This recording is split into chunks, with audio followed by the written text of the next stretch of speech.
अभी फेज 2 का मैंने वीडियो बनाया था, तो उस वीडियो के नीचे कई भाई ने कमेंट किया था कि एयरफोर्स के बारे में डिटेल वीडियो भाई बना दो, इसका सिलेबस क्या है, एक्स ग्रुप क्या होता है, वाई ग्रुप क्या होता है, ये फेज 2 क्या है।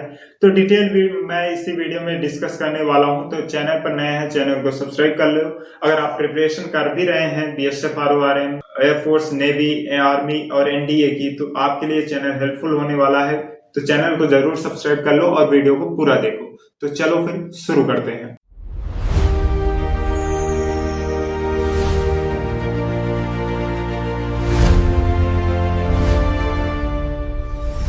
देखो भाई, एयरफोर्स का जो एग्जाम होता है ना, उसको दो कैटेगरी में डिवाइड कर दिया जाता है। एक एक्स ग्रुप होता है, दूसरा वाई ग्रुप होता है। एक्स ग्रुप मतलब वो स्टूडेंट फिल कर सकते हैं एक्स ग्रुप के फॉर्म को जिन्होंने 12th में जो है पीसीएम से अपनी पढ़ाई पूरी की है, फिजिक्स, केमिस्ट्री, मैथ से विद 60%। ठीक है, 60% अगर आप लाते हैं तो आप इसका फॉर्म फिल कर सकते हैं। अगर आप 12वीं में हैं तो ये बात आप जरूर ध्यान रखें कि आपको परसेंटेज भी बनाने होंगे। ठीक है, 70% तो आप मानकर चलिए हर सब्जेक्ट में बना ही लो।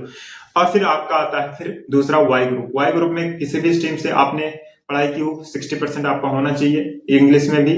ठीक है, तो आप इसका फॉर्म फिल कर सकते हो वाई ग्रुप का, चाहे वो आप साइंस से हो, कॉमर्स से हो, आर्ट्स से हो, डजेंट मैटर, आप फॉर्म फिल कर सकते हो वाई ग्रुप का। अब बात करते हैं सिलेबस की। तो भाई देखो, सिलेबस जो होता है इसका एक्स ग्रुप का जो सिलेबस होता है वो 10+2 लेवल का होता है। मतलब उसमें फिजिक्स आएगी 25 नंबर का, 25 नंबर का मैथ्स आएगा। ये 10+2 लेवल का होगा, मतलब 11वीं और 12वीं लेवल का ही मैथ और फिजिक्स आता है। और फिर तीसरा 20 नंबर का आपका इंग्लिश ग्रामर आता है।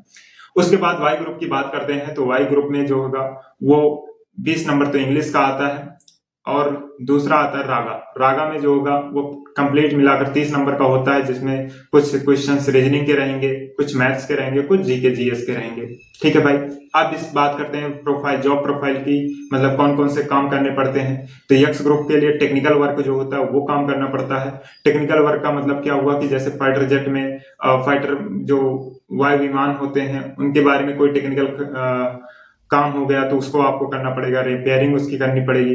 ठीक है, ये सारे काम आपको एक्स ग्रुप में करने पड़ते हैं। और फिर वाई ग्रुप में जो होता है वो ऑफिशियल वर्क, जैसे फाइल को सबमिट करना, ठीक है, और जैसे बिल बनाना या फाइनेंस की कोई और काम हो गए, वो वाई ग्रुप वालों का होता है।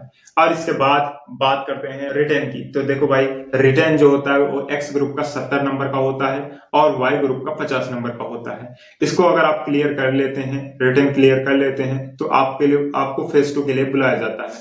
तो फेज 2 में आप का होगा रनिंग होगा, पुशअप होगा, सिटअप होगा, स्क्वाट्स होगा, ये फिजिकल हो जाता है। फिर इसके बाद एसआरटी होता है और फिर ग्रुप डिस्कशन यानी कि जीडी होता है। फेज 2 क्लियर करने के बाद आपको फेज 3 में भेजा जाता है, जिसमें मेडिकल होता है। मेडिकल क्लियर करने के बाद आपका पीएसएल आता है। पीएसएल में अगर आपका नाम है तो फिर आपका फिर से उसके बाद एनरोलमेंट लिस्ट आती है, जो कि फाइनल लिस्ट होती है। उसमें अगर आपका नाम होता है तो आपको फाइनल सिलेक्शन हो जाता है भाई।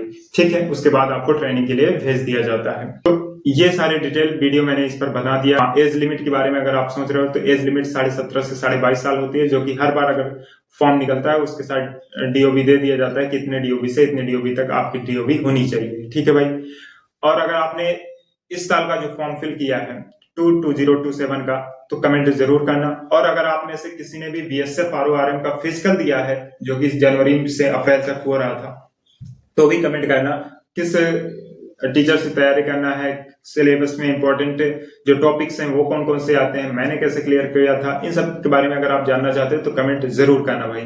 ठीक है, क्योंकि सारे वीडियो मैं इसी चैनल पर बनाने वाला हूँ। चैनल आपके लिए बहुत ही हेल्पफुल होने वाला है। तो मिलेंगे नेक्स्ट वीडियो में। जय हिंद, थैंक यू।